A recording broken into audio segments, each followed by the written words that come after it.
10 ఏళ్ల పాలనలో కేసీఆర్ మొత్తం దోచుకున్నారని, పాలమూరుకు అన్యాయం చేసింది కేసీఆర్ అన్నారు బీజేపీ ఎంపీ రఘునందన్. ప్రజలు ఇప్పటికే బీఆర్ఎస్ ను మర్చిపోయారని, త్వరలో బీఆర్ఎస్ కు చరమగీతం పాడతారని అన్నారు. రఘునందన్ వ్యాఖ్యల పూర్తి సమాచారం టీవీ9 సీనియర్ కరెస్పాండెంట్ విద్యాసాగర్ వివరిస్తారు.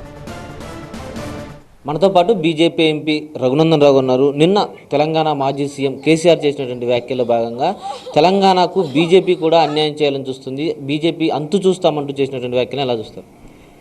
అంతటి పెద్ద పెద్ద పదాలు మాట్లాడకంటే ముందు చంద్రశేఖరరావు గారు, ప్రజలు ఎవరు ఎంత చూసిండ్రు, ప్రజలు ఎవరిని ఇంట్లో కూర్చోబెట్టిర్రు, మీరు భారత రాష్ట్ర సమితి పెట్టుకొని కర్ణాటకకి, మహారాష్ట్రకి, పక్క రాష్ట్రాలకు పోతే ఉన్న రాష్ట్రంలో మన పరిస్థితి ఏమైందనేది ముందు ఆలోచించుకోవాలి. పాలమూరుకి అన్యాయం జరిగిందంటే మీ వల్ల జరిగింది.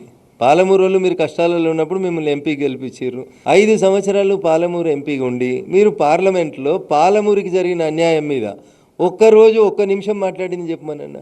ఆఖరికి ప్రజలు నీకు అవకాశం ఇస్తే 10 ఏళ్లలో నువ్వు కాళేశ్వరం పేరిట కమిషన్ల కోసమే పాకులాడినవి తప్పితే పాలమూరులో వలసలు పోతున్నాయని నిన్న ఆయన చెప్పిన గోరేటి ఎంకన్న పాటని గోరేటి ఎంకన్న దొలకపోయి పాలమూరులో ఎందుకు కూర్చోలే? పాలమూరులో ఎత్తిపోతల పథకాలు ఎందుకు కంప్లీట్ చేయలేకపోయినావు?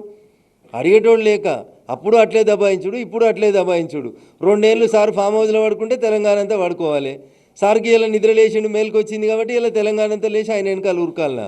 ఇదేం న్యాయం అన్నా? రేపు ఎంపీటీసీ, జడ్పీటీసీ, సర్పంచ్ ఎలక్షన్లలో బీజేపీ పుంజుకున్నది. ప్రతి పల్లెటూరులో భారతీయ జనతా పార్టీ కార్యకర్త, వార్డు మెంబర్ దగ్గర నుంచి సర్పంచ్గా ఏదో ఒకటి గెలిచిండు కాబట్టి రేపు వచ్చేటువంటి గుర్తు మీద జరిగేటువంటి ఎన్నికలలో మళ్ళీ పరిస్థితి ఎట్లుంటుందో అర్థం కాక యువరాజుకి అంధాకారం కనబడుతుంటే నాయనని తోడు తెచ్చుకున్నాడు. అంతకుమించి దీనిలో కొత్తగా వాళ్ళు ఏదో చేస్తారు, వీళ్ళు ఏదో చేస్తారు, వాళ్ళు ఎత్తుటి ఏం కాదు. ప్రజలు ఆల్రెడీ వాళ్ళని మర్చిపోయినరు. భవిష్యత్తులో పూర్తిగా ఆ పార్టీకి చరమగీతం పాడతారు. 8 మంది బీజేపీ ఎంపీలు ఏం చేస్తారో మేము చెప్తాం. 10 ఏళ్ళు మీరుండి ఏం దోసుకున్నారో కూడా చెప్తాం. 2 ఏళ్ల నుంచి ఈయనేం చేస్తున్నాడో కూడా మేము మాట్లాడతాం. మీ 8 మంది ఎంపీలు ఏం చేసారో కూడా చెప్తా. ఇప్పుడు కాంగ్రెస్ కూడా 8 మంది ఎంపీలు ఉన్నారు కదన్నా. మీ ఎంపీలు ఏం చేసిర్రు, ఏం తెచ్చిర్రు కేంద్రం నుంచి? మేమేం చేస్తున్నాం? 8 మంది మేమేం తెస్తున్నాం? అంతకుముందు 10 ఏళ్ళు ఆయన ఏం చేసిండు, ఆయన ఏం తెచ్చిండు, మేము కూడా చెప్పడానికి సిద్ధంగా ఉన్నాం.